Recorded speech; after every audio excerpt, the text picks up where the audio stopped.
Good evening, everyone. My name is Donna Mekis, and I'm the current UC Santa Cruz Alumni President. Welcome, all of you, to Alumni Weekend 2016. We're just so glad to see so many of you here tonight. I am personally thrilled that my longtime friend and neighbor, John Dizikes, will be talking to us this evening about how we learn. Because for John, teaching was always a priority. Joining John this evening are Cowell alumnus Ren Weschler, psychology professor Steve Whittaker, literature professor Jody Greene, and dance professor Ted Warburton.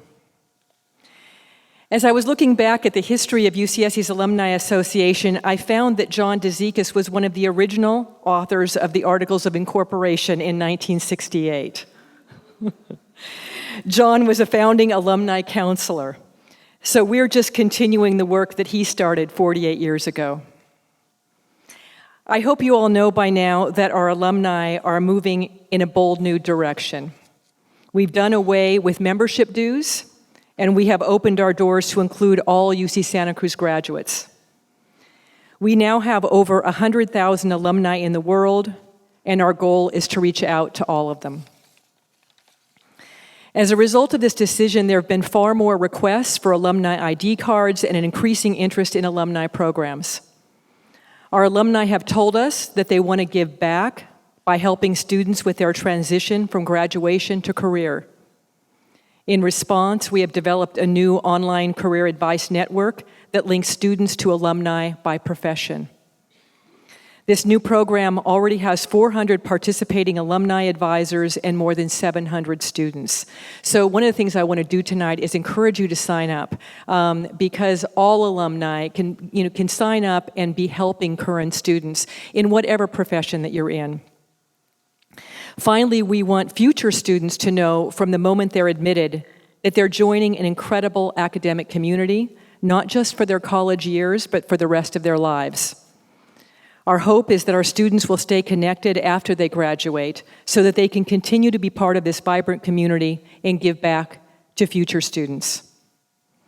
So thank you so much for coming home this weekend, and thank you, John and Anne, for giving so much of your lives to this campus and to our students. Yeah.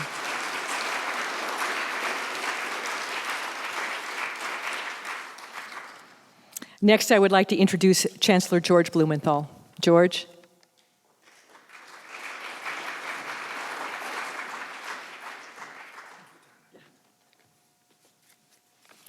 Well, thank you and welcome to all of you. You know, UC Santa Cruz has a proud tradition of attracting faculty who are just as committed to teaching as they are to research. Their legacy is evident in the accomplishments of our graduates. One of those graduates, Ren Weschler, our Master of Ceremonies tonight, is a 1974 Cowell graduate, the author of 14 books, and a former writer for the New Yorker magazine. And if you'll indulge me, I'll crow for a few minutes about one of Ren's friends, a former colleague at the New Yorker and fellow banana slug, Bill Finnegan. Because Bill just won a Pulitzer Prize last week for his autobiography, Barbarian Days, A Surfing Life.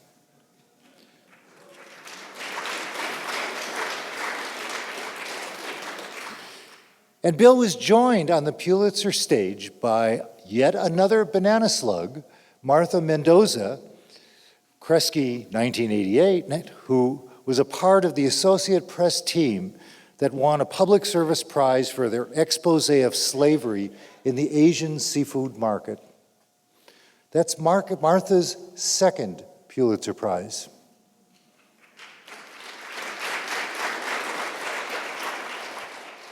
And she is the second banana slug to actually win 2 Pulitzer Prizes, the other being Donna Priest, who's won 2 as well.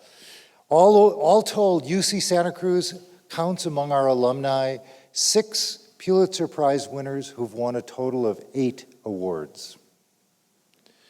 And I mention this for 2 reasons. First of all, the obvious one, to make sure you've heard the good news. It's a proud day for the campus when that was announced. But also because I think it's really relevant to tonight's topic. You know, Martha says it's no coincidence that we've produced so many Pulitzer Prize winners. She credits the campus focus on writing, on student engagement, and are encouraging students to understand their role in society. And I couldn't agree more. I'd simply add that the faculty deserve a lot of credit for creating an educational experience that nourishes students and encourages independent thinking. Our classes may be bigger than they once were, but our faculty are just as dedicated and as talented as ever.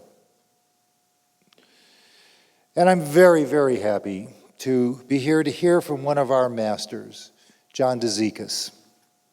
John is a founding faculty member in the American Studies program and one of our most beloved emeriti faculty. And I'm also delighted to see here his wife, Anne. I believe John's legacy is very much alive and well among our presenters tonight, Jody Greene, Steve Whittaker, and Ted Warburton.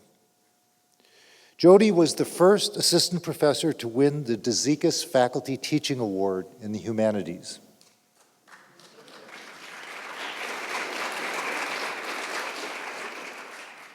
This award was established in 2002 to help sustain the legacy of great teaching at UC Santa Cruz.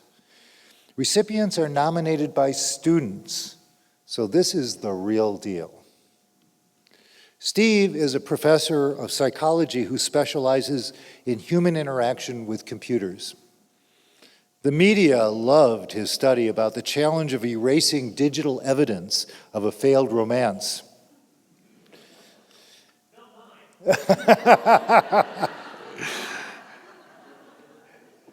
And to be honest, I have some memories myself of teaching challenges I faced during my early days in the classroom that I just as well like to erase as well.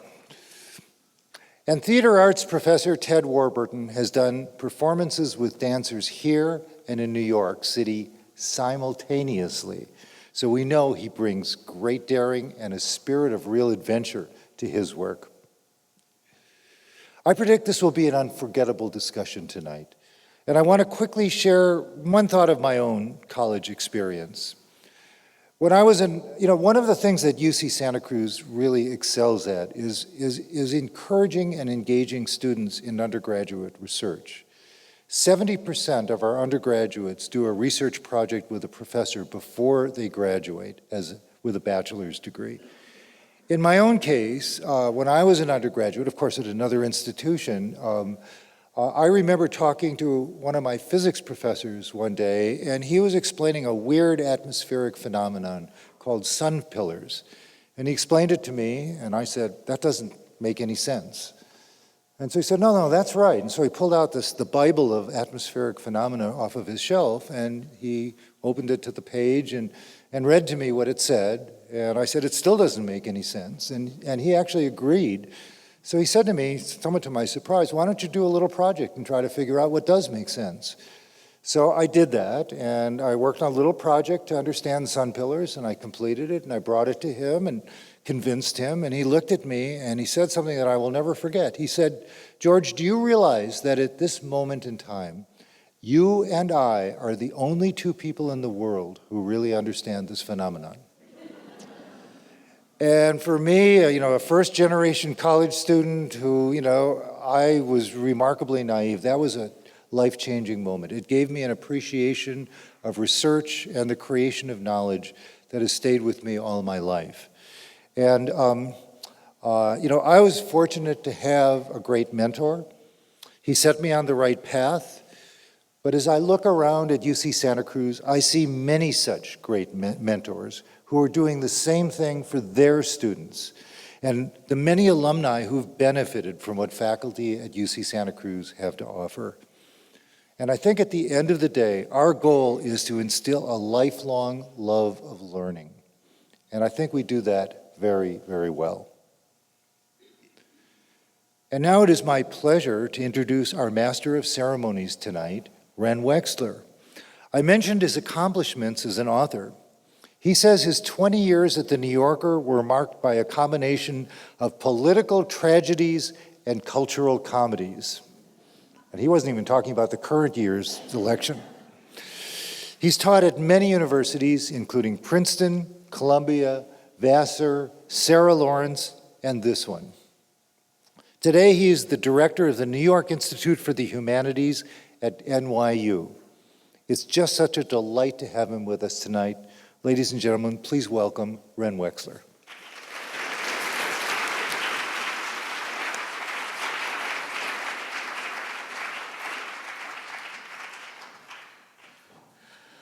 Thank you so much. To your list of Pulitzers, I could tell you this interesting fact that the Cowell College class of 1974 had 200 students, and 3 of them became New Yorker writers.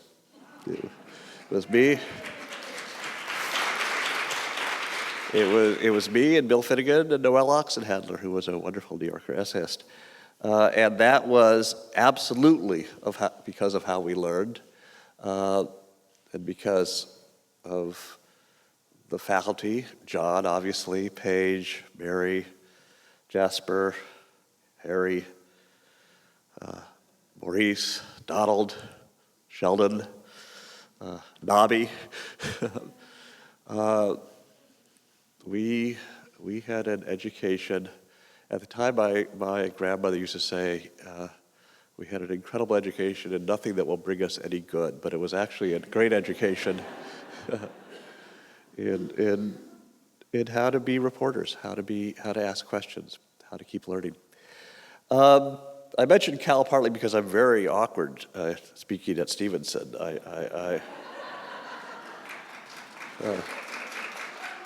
I hardly ever came to Stevenson, although I do remember one event in the Stevenson dining hall. And I tell the story often, and I need to find somebody who will confirm that this happened, because I remember it happening this way.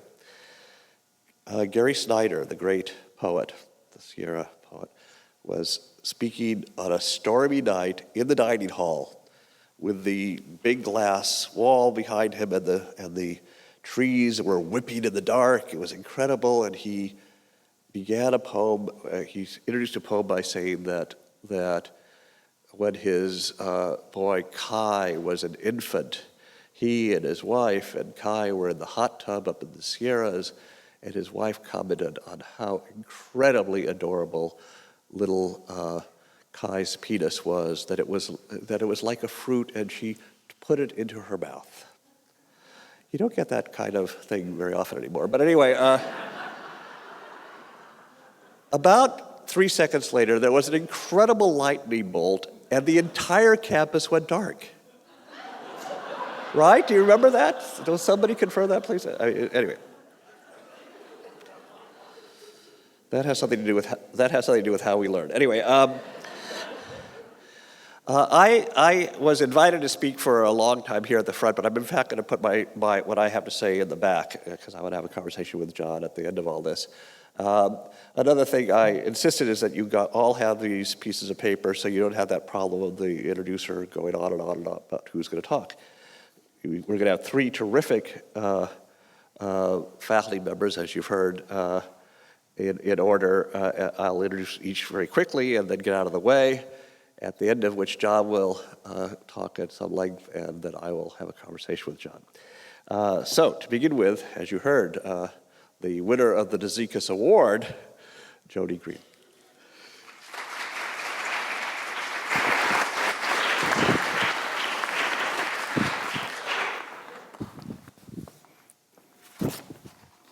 I definitely cannot top the hot tub and the penis. So first, I just want to say what an honor it is to be here with all of you, and in particular for me to be here with John Dizikes. We were trying to remember if that was 8 or 9 years ago, but I was very honored to receive that award, and it felt like becoming, in a different way and a new way, a part of the legacy of this university where I've spent my entire career. So tonight I'm going to talk to you about something new, which I think is not really new. And it is a movement called contemplative higher education. And I want to begin by reading a letter, part of a letter to you that I received from a student. I'm teaching a lower division class right now. It's the first class at UCSC with contemplative in the title. It's called Reading Literature as a Contemplative Practice, and in the happy way of the new UCSC, I have 200 students in the class. So I'm going to talk about that and what it means to try to deliver what, if you don't like the word contemplative, you can think of as slow learning to large numbers of students. Okay. So this is a letter that I received from a student in the second week of the course. I did not ask for this letter, it arrived to me. We'll call her Z. High school killed my desire to learn. We had it drummed into us that college was the only way to survive in a capitalist world that's becoming more brutal every day. You had to juggle emotional crises with the impending sense of doom that you would never keep up with the busy worker bees around you. Now you had APs and SATs and ACTs and clubs and teams and instruments and events to drown in. So my generation collectively cracked under the pressure. We had no clue what the adventures of Huckleberry Finn and the Scarlet Letter and Hamlet and the Great Gatsby and Fahrenheit 451 and To Kill a Mockingbird and Animal Farm and The Crucible and the Odyssey all really meant. Okay, we probably did know what Animal Farm meant. I don't think you could miss the symbolism in that one if your eyeballs were missing. Because, she said, we simply had no time to care. These are some of the many books I gave up on because I was not given the time, space, or instruction to understand them. And I want to remember that phrase, time, space, or instruction. My teachers only wanted facts for an exam, so facts for an exam I found to give them through the internet. This destroyed me. I wanted more than anything to ruminate my brain in what was offered me. I wanted to absorb these stories and treasure them, but it simply wasn't feasible. I became reliant on social media as a way to connect to the world around me as a coping mechanism, and this only worsened my concentration issues, as well as warping my sense of reality and drawing me farther away from understanding myself and this is a remarkable phrase, coming to peace with life. Okay. So this is the first few paragraphs of Z's letter. And this letter arrived to me in week 2 of this new pedagogical venture. Now, as I guess has been made clear, I've been pretty successful in my teaching career at UCSC. I did not need to come up with new ways of teaching literature, except that it became increasingly clear to me that I could continue teaching in the ways that I had been teaching, but my students were different students from the students that I began teaching. When I first came here, part of that has to do with things about UCSC, grades, right? We didn't used to have those. And also the demographic of the university, the size of the university has changed considerably since I came. But at the same time, there are all kinds of cultural forces, which Steve will speak about far more eloquently than I, the kinds of technological prostheses that structure our students' days, fill their lives, and take the vast majority of their attention. So a few years ago, a friend sent me an essay. It was published in the Harvard Alumni magazine, and the title of the essay was The Power of Patience. And it was an essay by a Harvard art history professor who taught large lecture courses to undergraduates in art history. And as part of the final project for the class, they were required to go to a Boston area museum and sit for 3 hours in front of a painting. 3 hours. And they take away your devices in those fancy Boston museums. I know this because I've been to them. So I read this and I thought, well, in certain ways this sounds very familiar to me. It's what I've been taught to teach. It's the way I've been taught to teach literature. And yet, I think we need to bring this to the forefront of what we're doing. We need to help our students slow down. So I began to research these new contemplative methods. This is actually one of the fastest growing movements in higher education. There are centers for contemplative education at Brown, at Emory, at UVA, at UCSD, at numerous campuses around the country, and at the great granddaddy of them all, at Naropa. And at many institutions, what contemplative education means is small seminar classes where students meditate in the classroom. They learn yoga to do movement-based pedagogy. They practice nonviolent communication, and they do oral exams. They do one-on-one oral exams. And I think this is beautiful, and I think this is wonderful, and this is not the university that I teach in. I teach in a large, diverse, public, growing university with many first-generation college students, and I want these same concerns and these same ways of teaching to be available to them.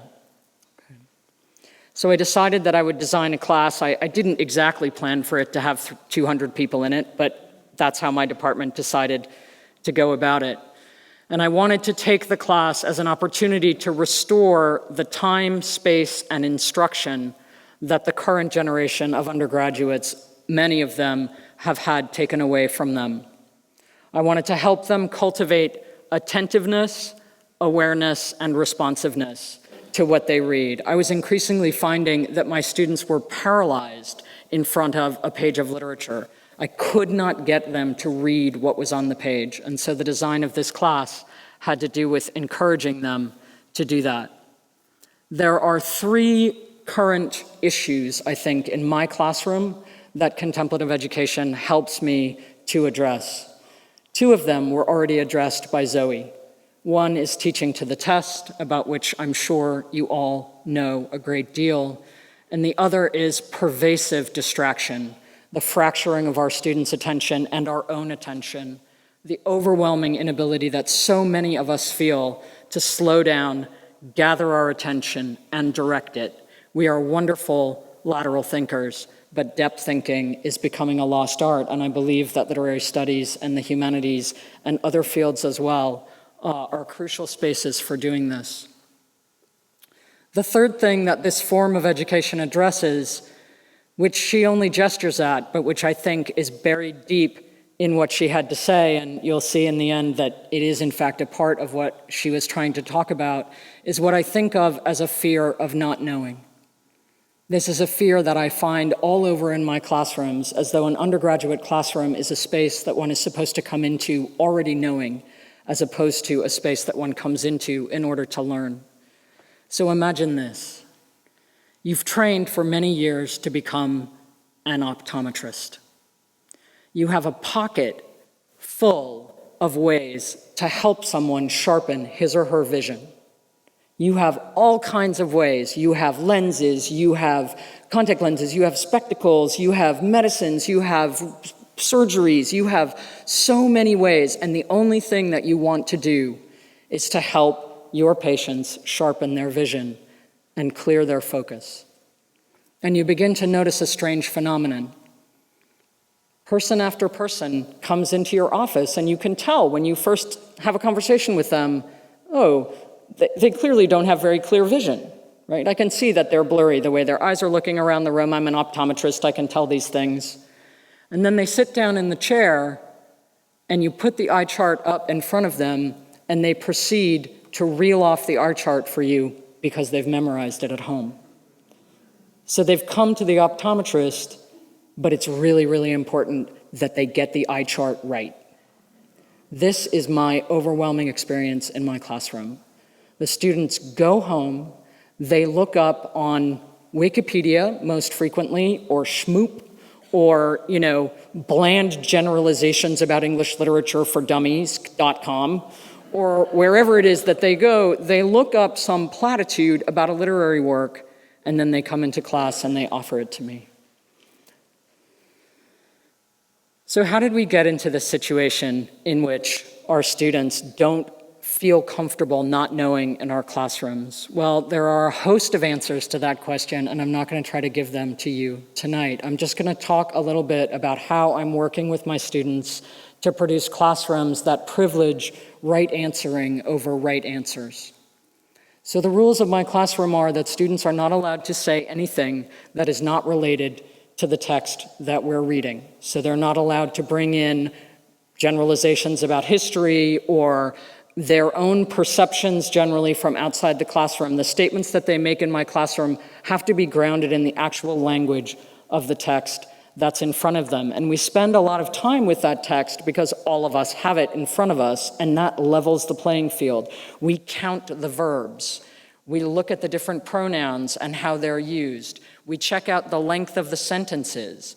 In the poetry, we attend, and also in some of the prose, we attend to a lot of the sonic dimensions of the language, and we see what we can come up with to say about these literary works based on the things that are in front of all of us, not something that one person comes in with and another person doesn't have.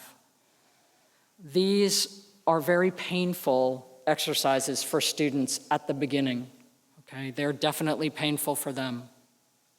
But over time, it seems to help with some problems that I see in my classrooms.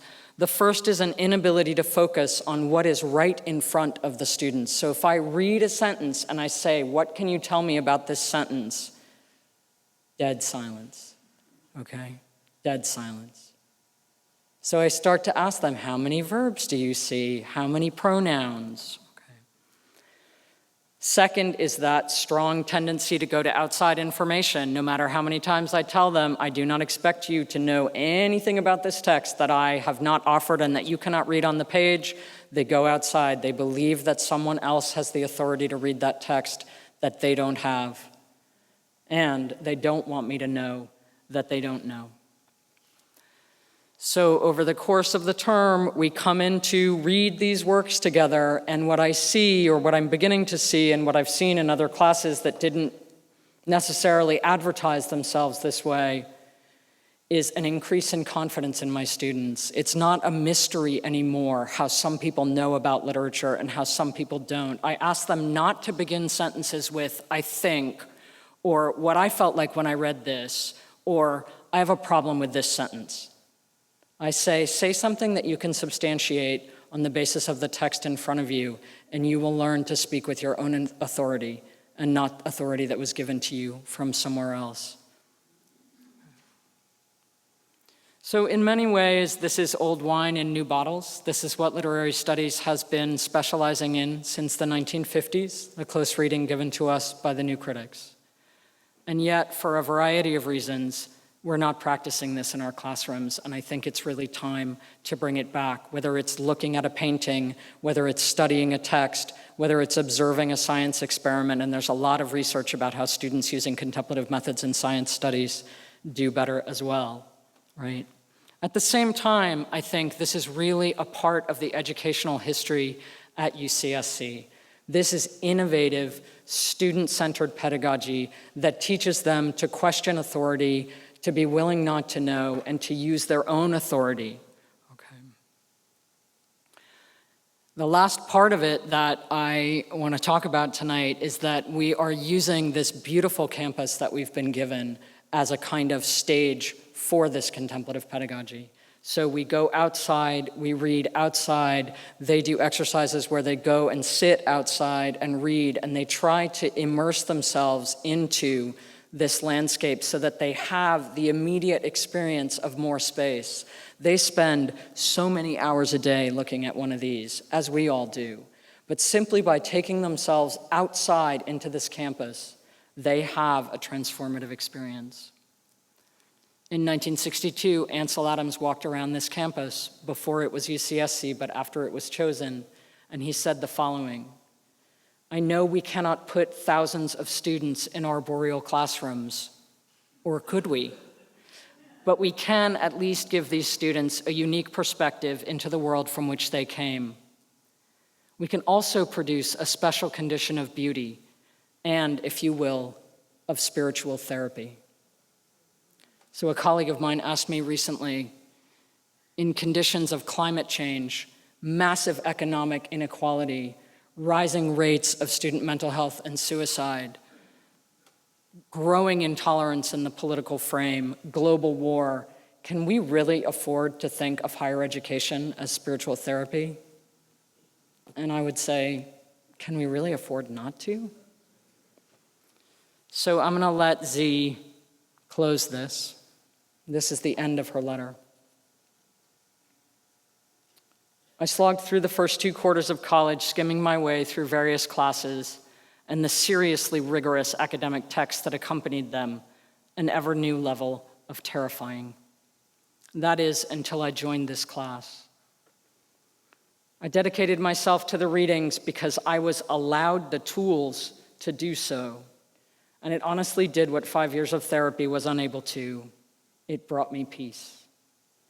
Even after the first 2 weeks, I noticed my style of completing my schoolwork was completely different, even for material not related to the class at hand.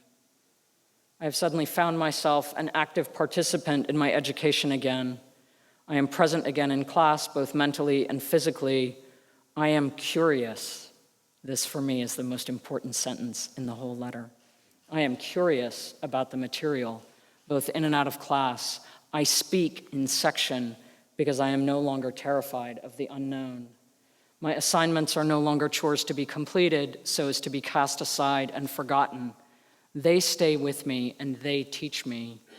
It's all I've wanted for years, and I couldn't be more grateful. So, thank you.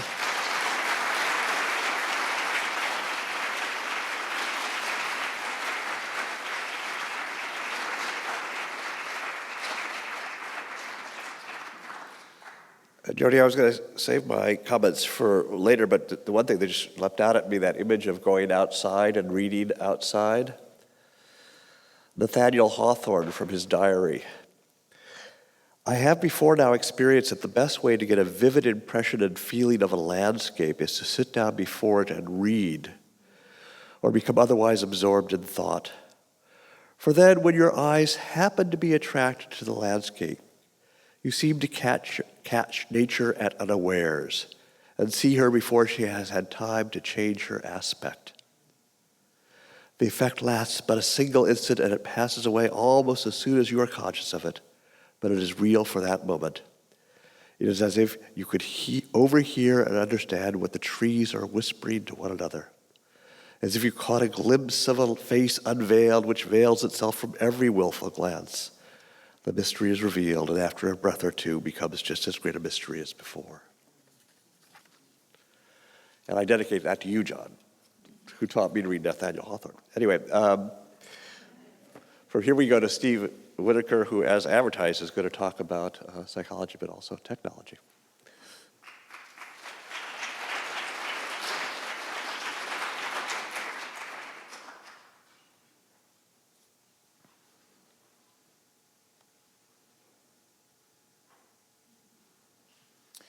First of all, I want to thank you for inviting me to this forum tonight.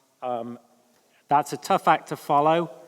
I, too, cannot think of a way to integrate my own feelings about penises and mouths into this situation, so the pressure's on you, Ted. What have you got?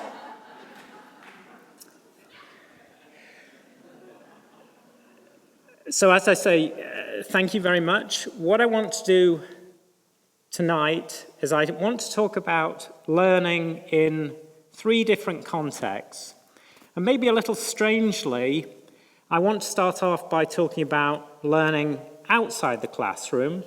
And I want to pick up on some of the comments that Jody was making about the type of students and the types of ways that students are currently presenting themselves to us.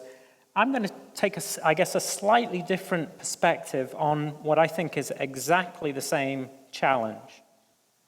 But let me start off with what I think is kind of a rather sad observation, which is that we're all wasting our time a lot of the time. And tonight, what I want to do is I want to talk about how we might be able to solve that problem. And I want to talk about my own interest, which is in the role of technology in teaching. And I'm going to tell you about how technology can enhance student learning in 3 situations. As I say, inside the classroom, outside it, which might include, as we say, this beautiful campus, and beyond. And by that, I mean when our students take lessons they've learned in this context, and they go on to the world of work, or whatever they do after they leave this campus. Now, one of the things that Jody painted a very, very vivid picture of was she told us about the modern student's mindset when they first come to this campus.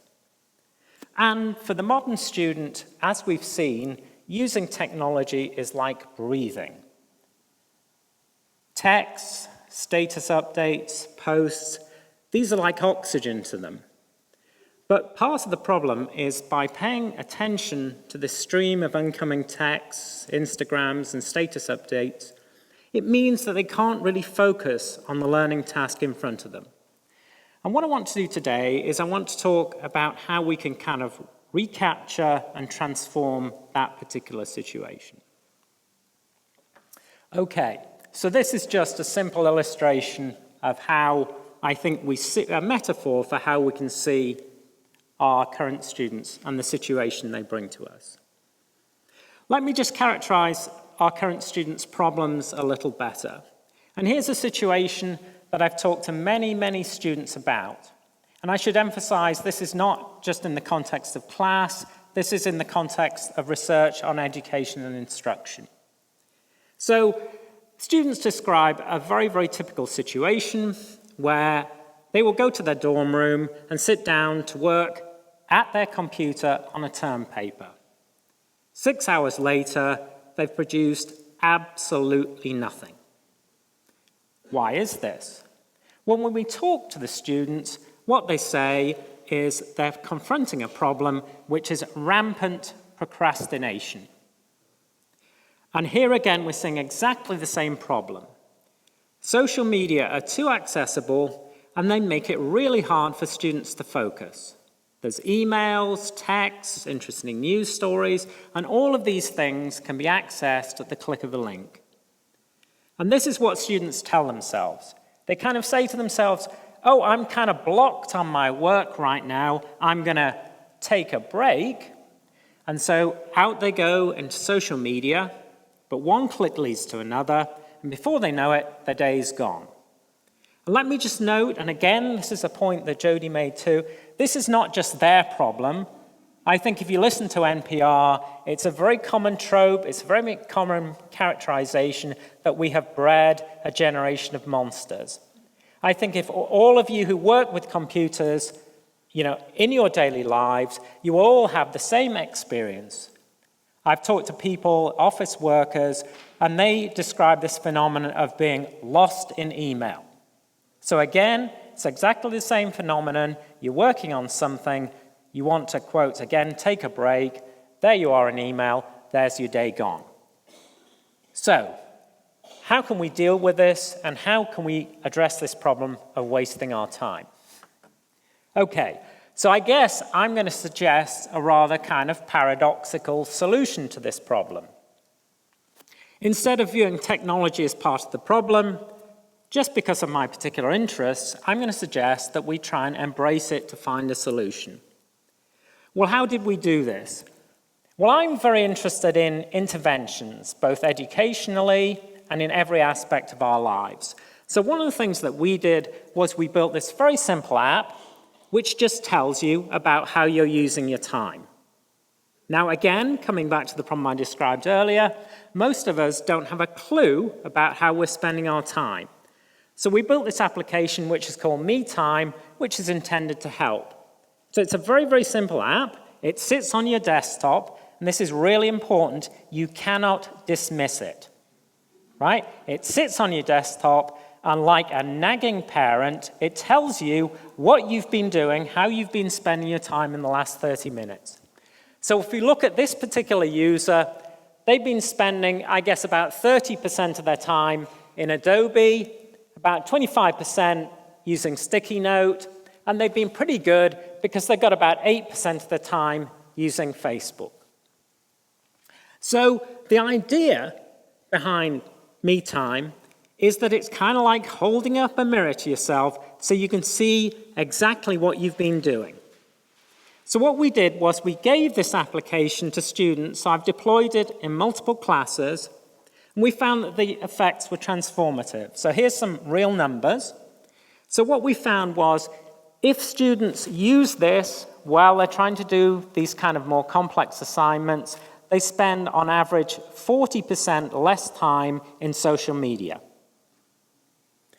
And that's maybe less interesting or important than the kind of reports that students give us about how using this very, very simple, almost idiotic piece of technology tells them about how they're using their time and about their study habits. So what they talked about is greater awareness of how they were using their time when they could see this mirror reflecting back at them.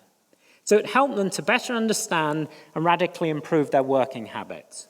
So what students said was, I didn't really realize how vast these time sinks are and when they occur. And now I have some perspective on that. I can actually deal with that situation. So that's one very simple example. I should emphasize this is not a product, so don't come and buy it from me. This is something that's kind of deployed for educational and research purposes. But again, very simple idea, has, I think, quite strong impact. So that's an example of employing technology outside the classroom, but it has benefits for student learning in the context of a course. Okay, so we've talked about student experience outside the classroom. Now I want to talk a little bit about the in-class experience and how we can use technology to transform that experience too. Okay, so often when I'm teaching large classes, I have the following experience. I simply don't know what my students know and what they don't know. So I'm trying to explain something rather complex. Maybe I'll get some kind of minimal head nods. Maybe I'll even get people looking at me. But in general, I don't know, if I'm explaining that concept, how well it's going down or whether students are actually understanding what I'm telling them. And from the student's perspective, often they're in the kind of mirror image situation. They don't know whether they've understood what I've just told them. So, what we experimented with in this situation was clickers. So how many people know what a clicker is? Okay, excellent. And you're all still following. So this is just excellent. So for those of you who don't, just think it's a bit like a TV remote where you can vote. So if you've seen Who Wants to Be a Millionaire, then you kind of generally get the idea. So to give a simple example, if I was teaching a class on relativity and I wanted to, see whether people were following concepts like the speed of light, I might ask a question, propose 3 multiple choice answers, rather like these, and then I would ask students to respond. And I can tell from that set of responses whether or not they're following. In this particular context, that level of responding suggests to me students aren't understanding what I'm saying, because they're pretty random. What I want is for them all to answer the question in a particular way.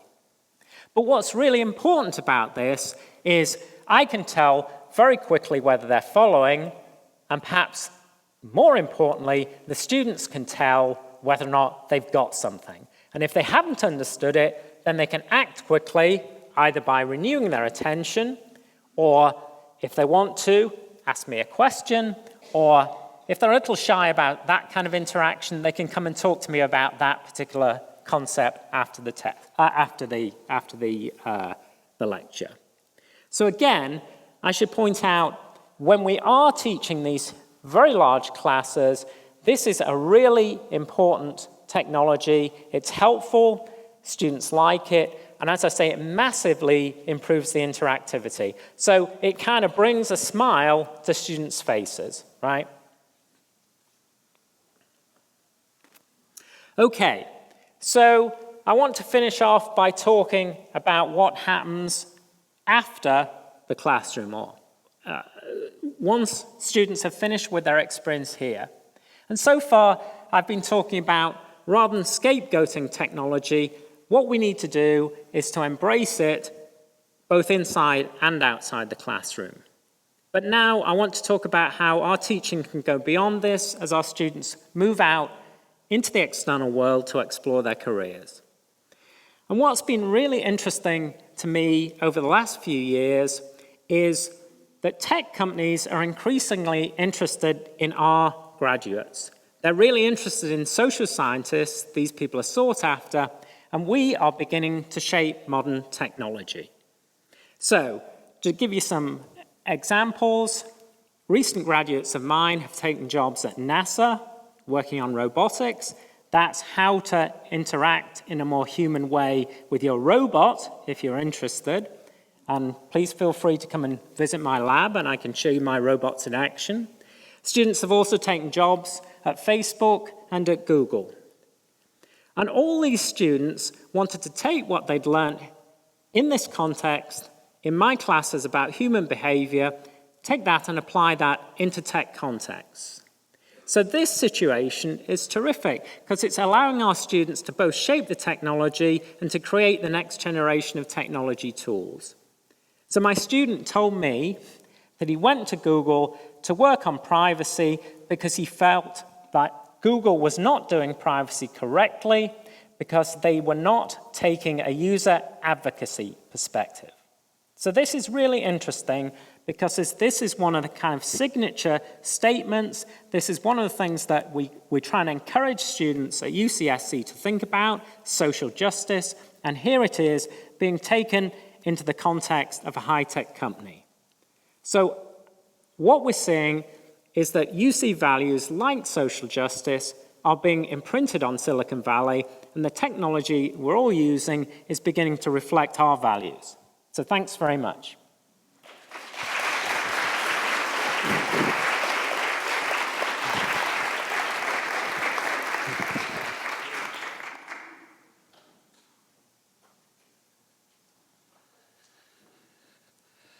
So I guess it's up to Ted to deal with the elephant in the mouth. I will say, by the way, that of those 3 people from Cal who went on to the New Yorker, Noel Oxenhedler wrote an extraordinary book called The Erotics of Parenthood, which if you haven't read it, you should take a look.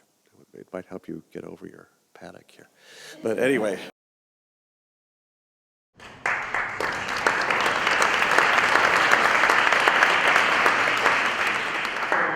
I'm just a dance guy, so I'm more accustomed to nonverbal communication. So if I just do a little tango, maybe the whole this thing will work for you.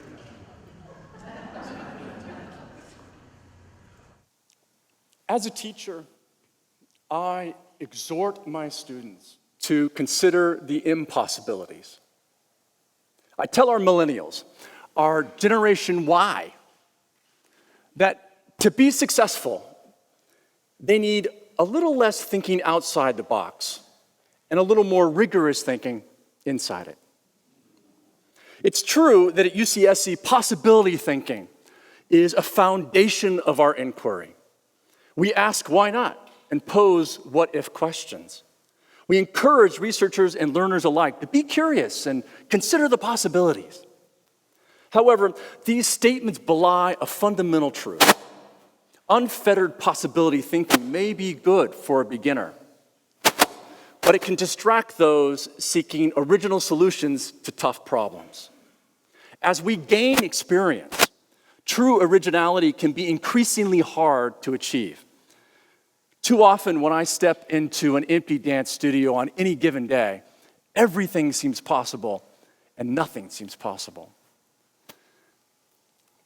Free to do anything, most of us do what's worked best, what has succeeded most often in the past. Successful solutions are reliable, not surprising. They're predictable, they're not novel.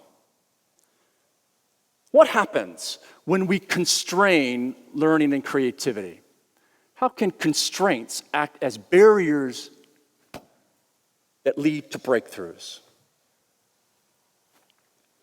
The creative imperative shifts us from generating lots of good questions to choosing the right problems.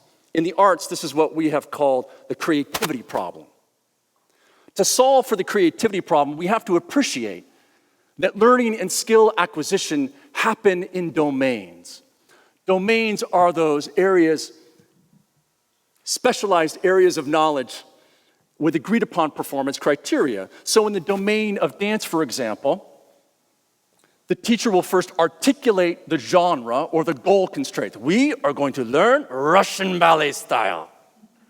She'll then specify the subject or the content constraint. These are the 5 basic arm positions. And she'll give us the task constraint of how to properly execute port de bras. In this way, dancers learn the concepts and the features of their domains, which they then can use to solve problems like how to perform swan wings with beautiful, classically trained ballet arms. Now, I was a male dancer, so I never got to do that on a stage. So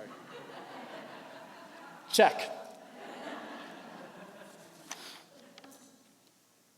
Choreographers also present dancers with constraints. I'm going to do a little quick. In this clip, the dancers were asked to move without locomotion.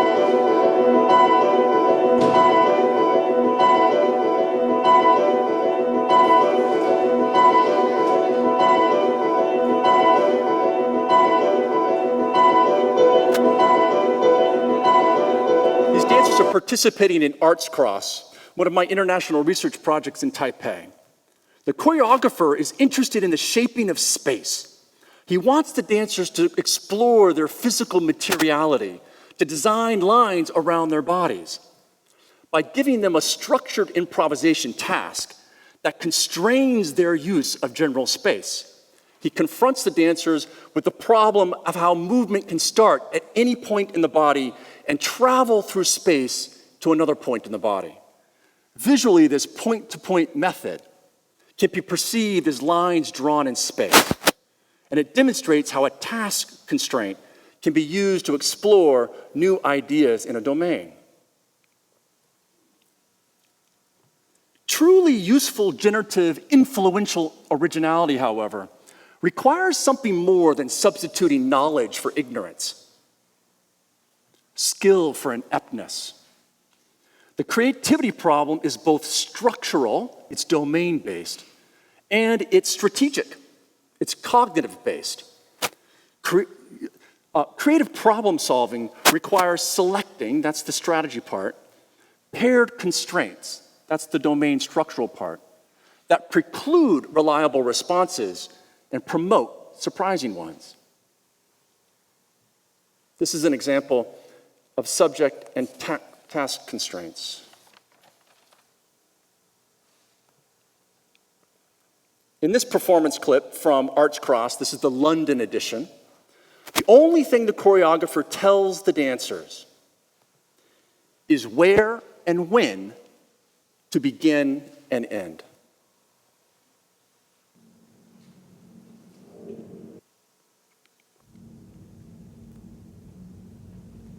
The choreographer doesn't offer any examples or explanation about tempo, which is a pretty important subject in dance. Like the previous example, the choreographer begins with a structured improvisation task to build her dance vocabulary. Then in rehearsal, she puts the dancers into situations where they had to make decisions about how to perform the material without any musical reference. Often by default, movement timing is determined by musical tempo. By withholding the musical content, the choreographer invites the happy accidents that arise unintentionally every time the dancers perform. The dance starts as it continues, as it ends. 5 women clustered in a pool of light, frond-like arms wafting through the air, heads and torsos and legs slowly, deliberately folding, turning, and twining, feet inching the group on a diagonal while the swell and ebb of ambient noise bathes the stage.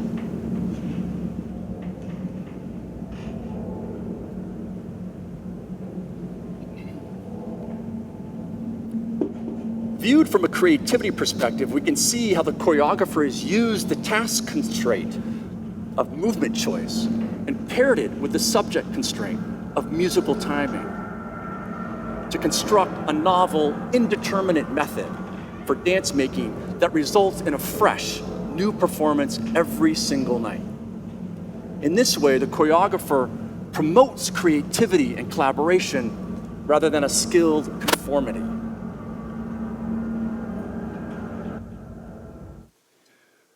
These examples suggest that the more constrained the solution paths, the more variable, the more creative the problem solver. And this is a lesson that I learned the hard way. A few years ago, I was approached by the astrophysicist Greg Laughlin, who was working here at UC Santa Cruz on a demonstration of something he called the Pythagorean three-body problem. First posed in 1893, this classic astronomical problem of three bodies is very easy to state, but very hard to solve. What happens when three bodies with masses 3, 4, and 5 are placed at the vertices of a 3, 4, 5 right triangle and allowed to fall in toward one another due to their own gravitational pull? Now, the simple physical situation would occur, for example, if you took 3 planets, put them in space with the correct masses and distances. It turns out that these bodies don't simply collide and collapse, but they execute a series of complex interactions and spatial patterns.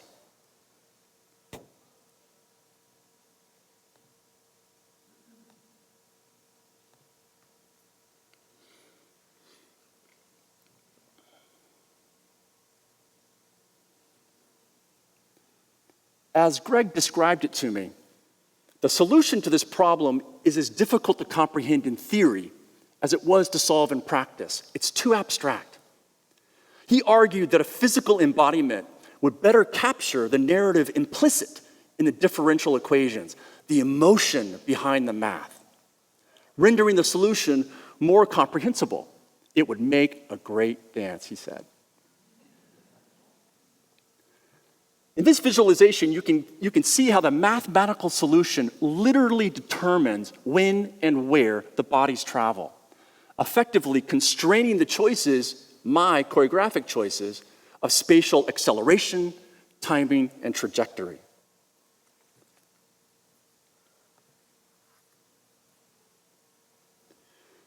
Three Bodies began as a dance studio-based exploration. Our solution was to use the given conditions of space and time and pair them with the goal constraints of a particular dance style. In this case, tango.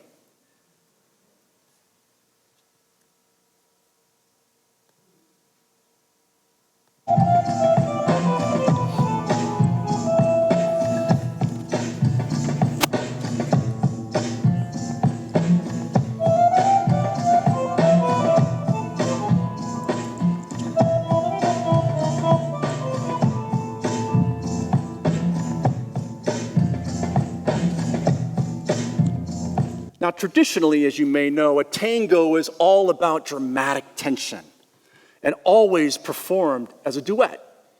Our solution was to elaborate the tango style as a dance for three bodies. We created a dramatic trio that explores feelings of longing, connection, and isolation as moving bodies are flung apart by the same gravitational forces that draw them together.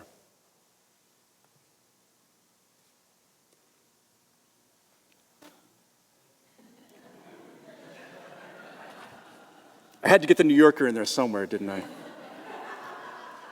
Like this clever cartoon, creativity is often misunderstood. People think of it as motivated by unbridled possibility thinking that leads to beautiful effect. But when we look deeper, we see that the most inspiring original art forms are fraught with constraints. They're beautiful when creativity triumphs over the rules. And just as the frame shapes the cartoonist's problem space, the selection of paired constraints for creativity provide clear challenges to overcome.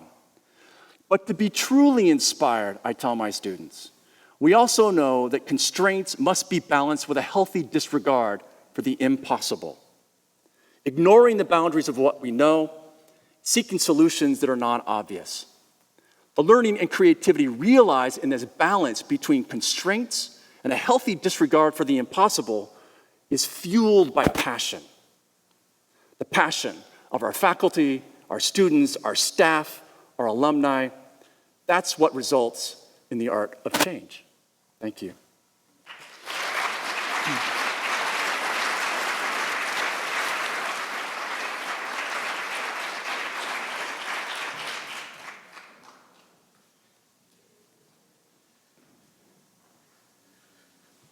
Ted, I think you did rise to the challenge. I mean, that tango, compared to that, the mouth was positively innocent. But it also, by the way, put me in mind of a comment of there was once a great Russian butterfly scientist, Lepidopterus, is that what you say? Butterfly science, Lepidopterus, named Nabokov. And he said that the true master needs the precision of the poet and the imagination of the scientist. This is a pretty cool thing to say. But when it comes to cool, we've got John here, so let's have John Dizikes up to talk to us.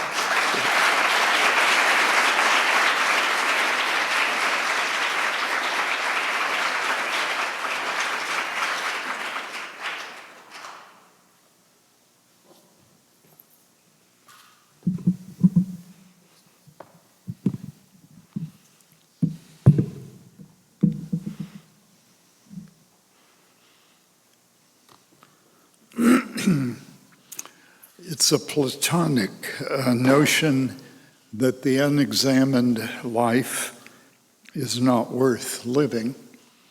And it is really true that true education is the examination of our being and our relationship to the world. I'm going to talk about something narrower, more accessible. I was tremendously interested by the talks before. I am myself totally incapable of proposing any theory about anything. So what I'm going to do is to turn to poetry and read you some poetry that I think says far better than I ever could some of the relationship of teaching and learning. Thank you. The first is from the notion that teaching here in the university leads us, quite rightly, to emphasize university instruction in a highly institutionalized form. But I just invite you to think about the amount of teaching you have been the recipients of before you got to the university and after. Many years ago, our two children were born and raised here and went to Bayview School, and there they had a splendid education, beginning with a wonderful kindergarten teacher, Joyce Conder. And when she retired, Anne and I invited her for lunch to say thank you for what she had done. And I said to her, more or less, it must be wonderful to know how many people you've taught and how many people remember you so fondly. She was a celebrated teacher. And she said, much to our surprise, she said, well, I think I did something. I hope I did. But nobody ever remembers their kindergarten teachers. That's never bothered me. No one will remember my name a few years from now. I couldn't believe it, but I decided this afternoon I would ask you to raise your hands if you remember the name of your kindergarten teacher. Oh my, there, you see? Joyce Conder, you were wrong.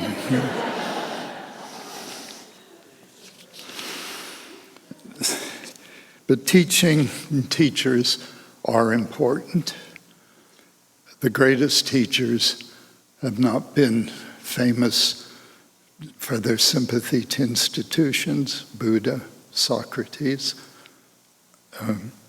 I want to read you, to begin, a poem by Henry Wadsworth Longfellow, to urge you, if you have a few extra hours, to go back and reread or read some Longfellow. I spent half a century being very condescending about Longfellow. Having read very little, it was easy to be so. But I really recently reread the Song of Hiawatha, and believe me, it's an extraordinary achievement in the attempt to understand with great dignity and imagination what the Native American culture was in the most profound sense. And I want to read you a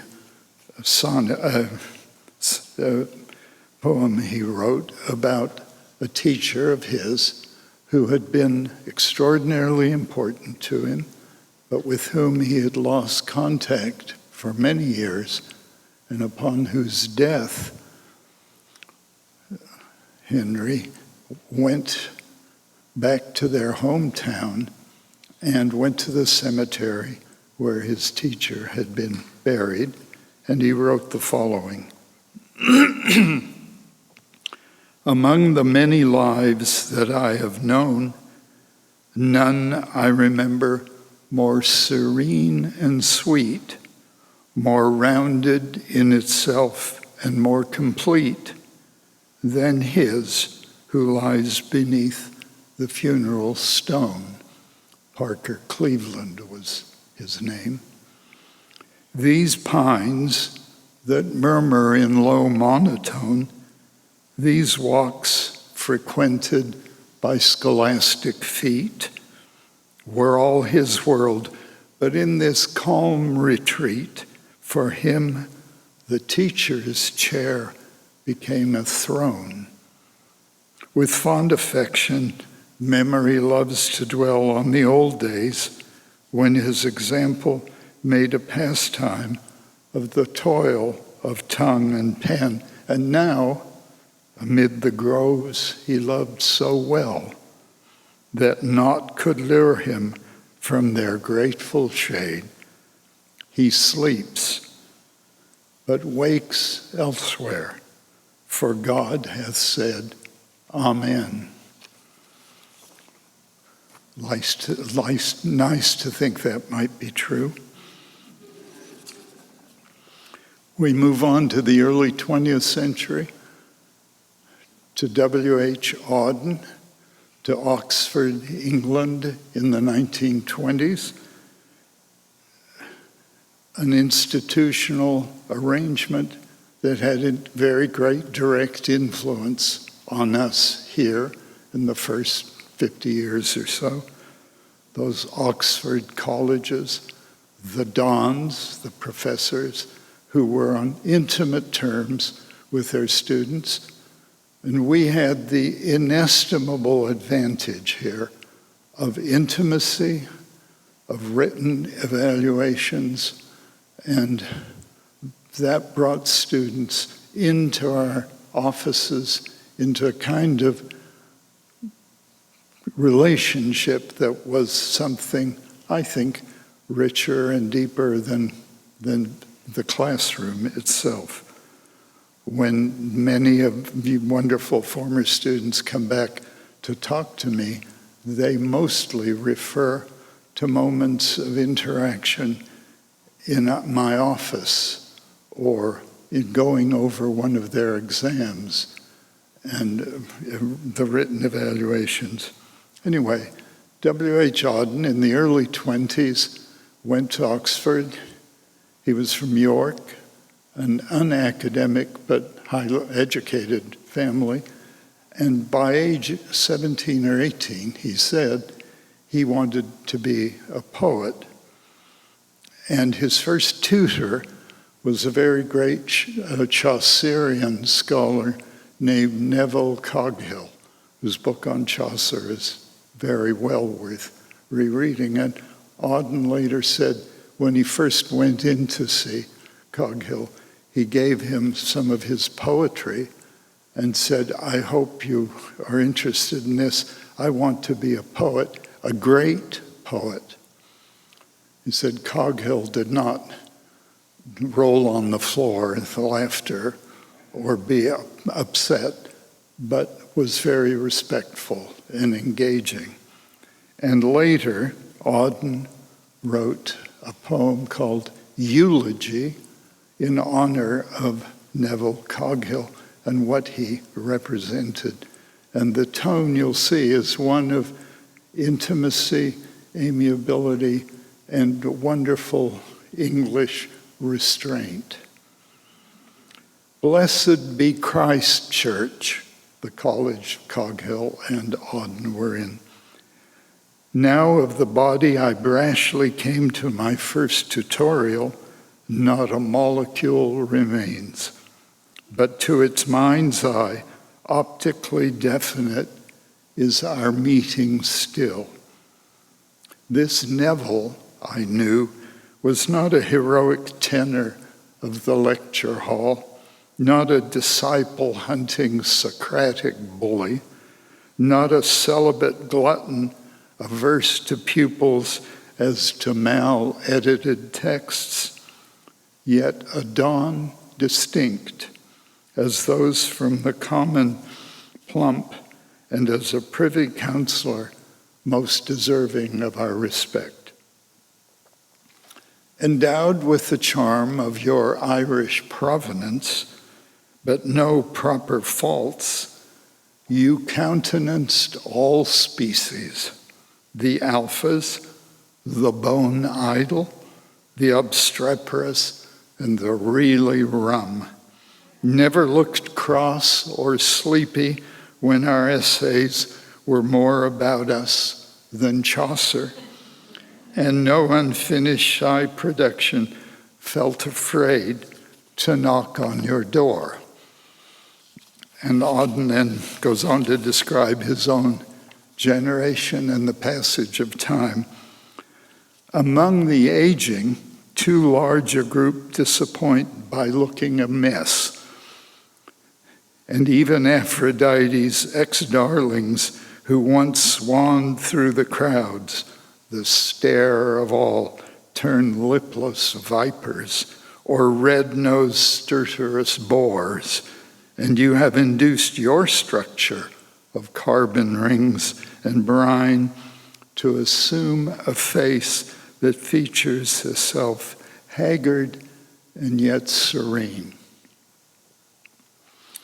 A life lived adroitly, with a license from now on for any conduct in mild Gloucestershire, whither our love shall follow you.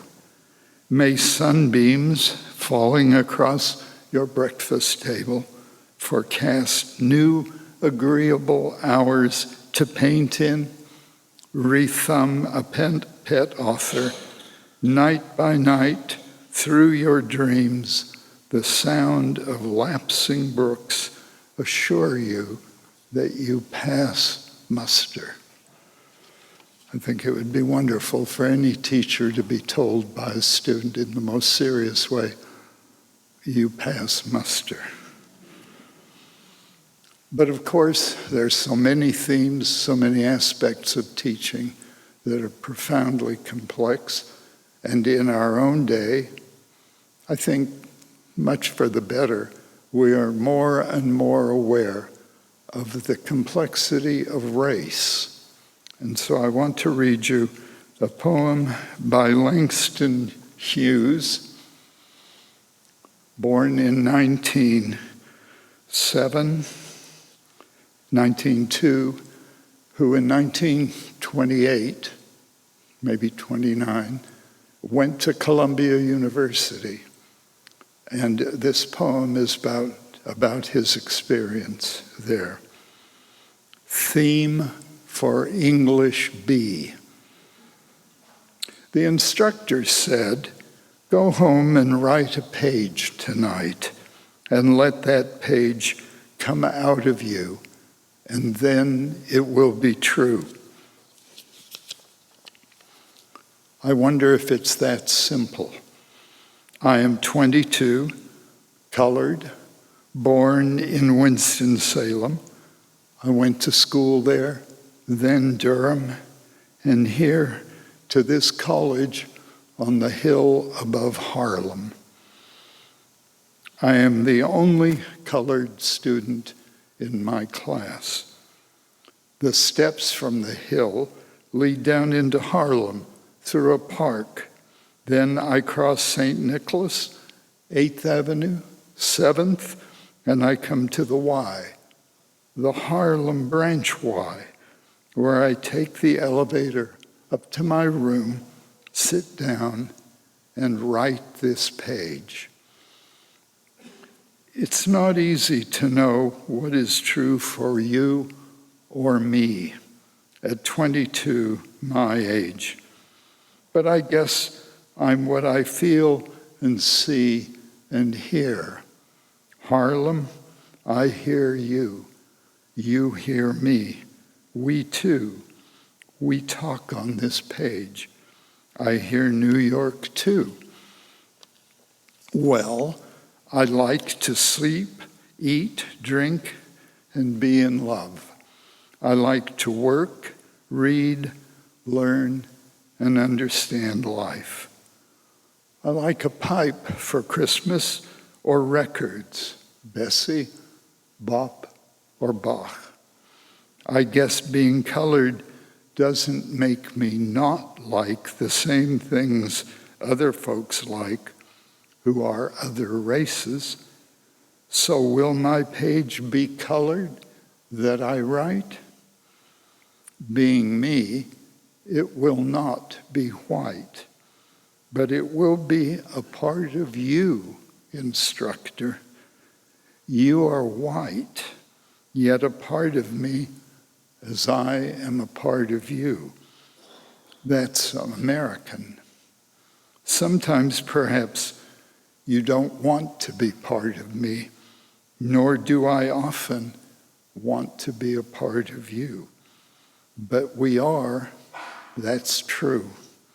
As I learn from you, I guess you learn from me, although you're older and white and somewhat more free. This is my page for English B. Finally, a poem that means a great deal, as those do to me, and one I want to dedicate to all of you students. It's a poem by Marianne Moore called The Student. In America, began the lecturer, everyone must have a degree. The French do not think that all can have it.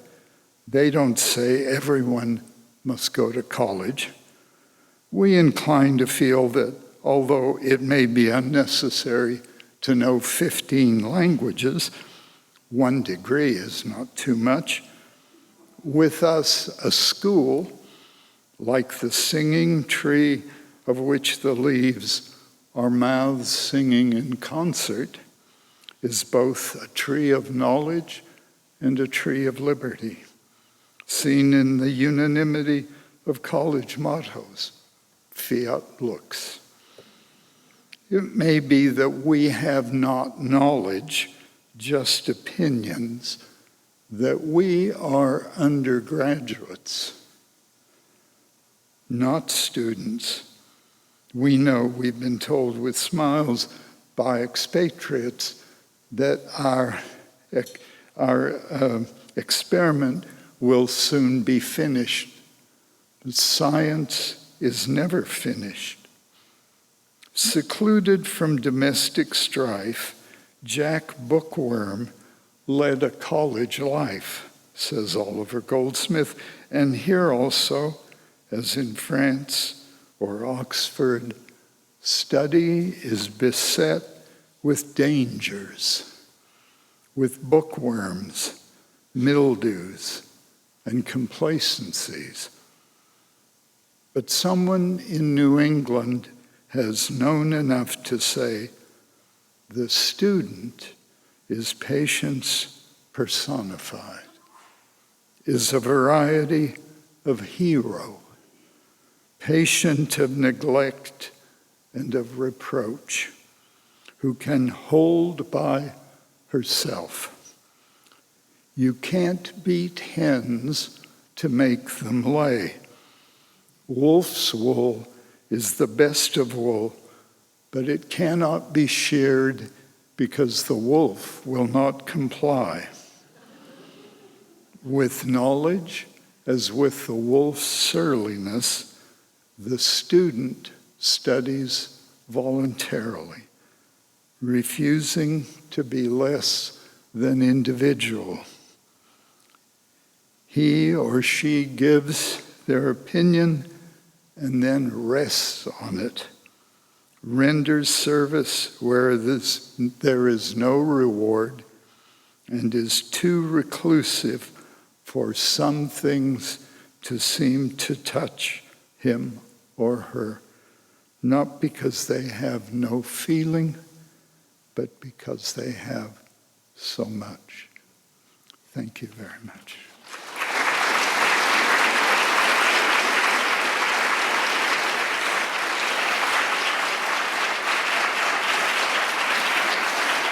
I think we don't have to have a conversation. I think that's No, I don't think so. we're not going to do it. I want to say again how much I dedicate that to all of you and to students. I do have a motto about teaching that I mean from the bottom of my heart. Good students make good teachers. Thank you. We were going to have a chat, but now we're not. You didn't want to, No, and I have nothing more to say, which doesn't mean I couldn't talk. But it was just getting long, so I figured it'd be better just to get together and have coffee and so forth and come and talk to us individually. But I did want to, well, you stay here because there's a good poem for you to listen to. I know you were all left concerned about Kai and what happened to him. So I'm going to end with another poem of Gary Snyder's called Axe Handles. You know this poem? yes, I do. This is a great poem. I was afraid you were going to include this poem in your four, okay. So this is Gary Snyder talking about Kai a little bit later. I imagine he was probably just on the verge of puberty. Anyway, it goes like this. One afternoon the last week in April, showing Kai how to throw a hatchet, one half turn and it sticks in a stump. He recalls the hatchet head without a handle in the shop, and he goes to get it and wants it for his own. A broken off axe handle behind the door is long enough for a hatchet, and we cut it to length and take it with the hatchet head and working hatchet to the woodblock. There I begin to shape the old handle with the hatchet, and the phrase first learned from Ezra Pound rings in my ears. When making an axe handle, the pattern is not far off. And I say this to Kai, look, we'll shape the handle by checking the handle of the axe we cut with. And he sees, and I hear it again. It's in Lu Ji's Wei Fu, 4th century AD essay on literature in the preface. In making the handle of an axe by cutting wood with an axe, the model is indeed near at hand.